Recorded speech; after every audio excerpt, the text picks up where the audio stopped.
Pemilihan Presiden Amerika Serikat 2020 tinggal hitungan beberapa jam ke depan. Tidak bisa dipungkiri pemilu Amerika Serikat selalu menyedot perhatian dunia. Meski sama-sama negara demokrasi, Amerika Serikat memiliki sistem pilpres yang berbeda dengan Indonesia. Warga Amerika Serikat tidak memilih secara langsung presiden mereka, melainkan melalui keterwakilan yang disebut Electoral College. Dan saat ini sudah ada jurnalis VOA, Patsy Widakuswara, yang akan mengelaborasi terkait hal tersebut. Ya, selamat pagi waktu Jakarta, Patsy. Patsy, bagaimana situasi di sana? Kita tahu bahwa tidak semua negara bagian ini membuka untuk pemilihan suara. Di sana ada beberapa negara bagian yang membuka untuk pemungutan suara melalui sistem pemilihan melalui pos. Dan bagaimana untuk pemantauan sendiri? Kabarnya Trump juga langsung memantau penghitungan suara yang akan digelar pada Rabu pagi ini waktu Jakarta di Gedung Putih, Patsy. Saya jelaskan lokasi saya sekarang dulu ya. Saat ini saya berada di Gedung Putih, di belakang saya adalah West Wing, di dalamnya ada Oval Office. Ini adalah kantor Presiden Trump. Saat ini Presiden Trump tidak berada di situ. Bagaimana kita tahu? Karena tidak ada marinir yang menjaga di depan pintu.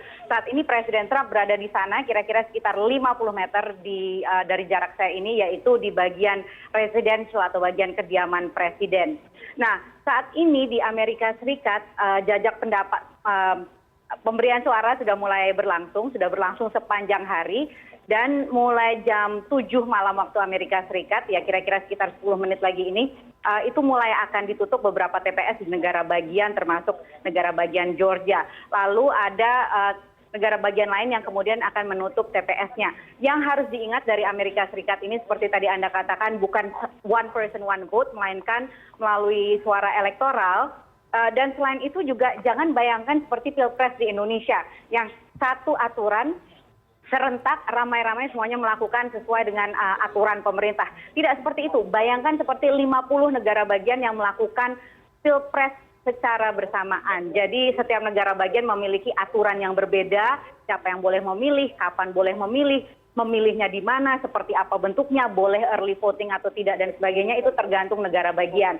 Nah, karena pandemi, banyak negara bagian yang membolehkan apa yang disebut sebagai early voting. Ini yaitu pemilihan sejak awal, baik itu melalui surat, atau melalui Dropbox, atau melalui in-person voting, datang sendiri ke TPS. Ini sangat digiatkan selama masa pandemi, dan mulai dari sebelum hari ini pun sudah lebih dari 100 juta warga Amerika Serikat yang memberikan suaranya. Dan kira-kira sebentar lagi nih, hitungan menit lagi, mulai ditutup TPS-nya dan mulai masuk tabulasi hitungan suara. Dan dari situ kita akan melihat negara bagian mana saja yang akan masuk ke kolom Trump dan negara bagian mana saja yang akan masuk kolom Biden. Nah, karena di Amerika Serikat ini ada 50 negara bagian dan 48 diantaranya memberlakukan sistem winner takes all, artinya apa? Artinya apabila di negara bagian tersebut 51% katakan ya pemilih memberikan suara kepada Donald Trump, maka 49% atau 40 sekian persen yang memberikan suaranya ke Biden itu hangus. Jadi bisa dibayangkan betapa pentingnya negara bagian yang disebut sebagai swing state, yaitu negara bagian yang bisa swing atau beralih ke Republikan atau beralih ke Demokrat. Dari 50 negara bagian Amerika Serikat itu kira-kira ada sekitar 10 yang merupakan sebagai swing state. Kalau yang lain itu selalu kita ketahui secara pasti ya, sudah pasti Republik atau sudah pasti Demokrat. Nah, dari 10 tersebut tahun 2020 ini ada 6 negara bagian yang sangat-sangat kunci swing state tersebut, yaitu Pennsylvania, Florida, Georgia, Michigan, Wisconsin, North Carolina, Arizona, dan juga Florida. Jadi kita akan nantikan bagaimana negara-negara bagian tersebut memberikan suaranya, dan itu akan menentukan siapa yang akan bisa mencapai terlebih dahulu angka keramat, yaitu 270 electoral votes dari 538 electoral vote yang harus dicapai untuk menuju ke Gedung Putih. Selanjutnya, jika tadi Anda mengatakan bahwa Trump tidak berada di Gedung Putih begitu ya, menghabiskan malam jelang pemungutan suara tanggal 4 November di waktu Amerika Serikat. Lalu bagaimana dengan Joe Biden? Rencananya pada malam hari ini apa yang akan dilakukan? Saya koreksi sedikit, Donald Trump ada di Gedung Putih. Hanya tidak ada di Oval Office, tidak ada di West Wing di belakang saya ini, tapi di Gedung Putih di bagian kediaman, di residential, kira-kira 50 meter di sebelah kanan saya ini. Diperkirakan, dilaporkan bahwa saat ini Presiden Trump dan juga Wakil Presiden Mike Pence bersama-sama menonton hasil Pilpres di Gedung Putih. Ibu negara Melania Trump tidak berada di situ, dia ada di Florida, di rumah peristirahatan mereka di Mar-a-Lago. Sementara Joe Biden saat ini berada di kediamannya di Wilmington, Delaware, bersama juga dengan wakil presidennya yaitu Kamala Harris. Pilihannya ya, cawapresnya Kamala Harris di Wilmington, Delaware, bersama keluarga mereka semuanya di situ. Dan bahkan hari ini pun mereka masih melakukan kampanye di 2 titik, yaitu di Scranton dan di Pennsylvania. Scranton ini adalah kampung halamannya Joe Biden, Pennsylvania.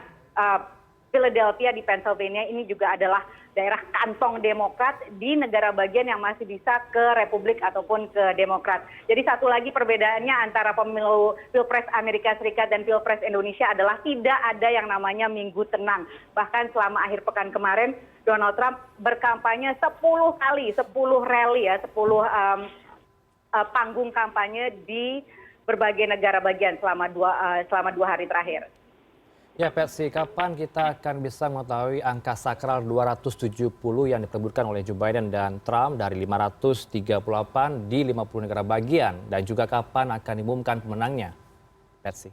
Nah, kalau misalnya saya bisa menjawab pertanyaan tersebut, saya akan kaya raya karena sepertinya tidak tahu siapa yang bisa menjawab pertanyaan tersebut saat ini karena begitu banyak unknown, begitu banyak yang tidak bisa diketahui. Pertama, dari berbagai negara bagian itu ada sejumlah negara bagian yang punya undang-undang atau punya hukum boleh menghitung, boleh mentabulasi dari semenjak datangnya surat suara sebelum hari H.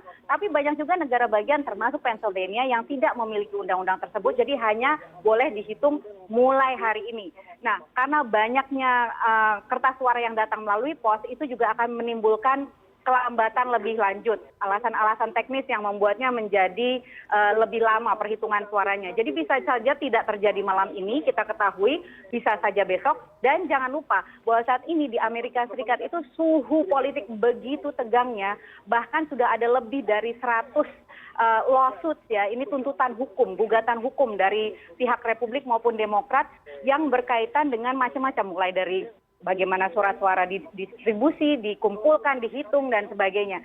Dan kalau ini berlarut-larut, bisa naik sampai ke Mahkamah Konstitusi atau yang disebut sebagai Supreme Court di Amerika Serikat. Bisa terjadi skenario seperti yang terjadi tahun 2000 antara Al Gore dan George W. Bush yang akhirnya itu hasilnya belum kita ketahui sampai 36 hari setelah Pilpres. Jadi masih banyak tanda tanya, saya belum bisa menjawabnya, namun kami pastikan akan terus melaporkannya untuk Anda. Baik, terima kasih Patsy Widakuswara untuk informasi Anda melaporkan langsung dari Gedung Putih Washington DC, Amerika Serikat.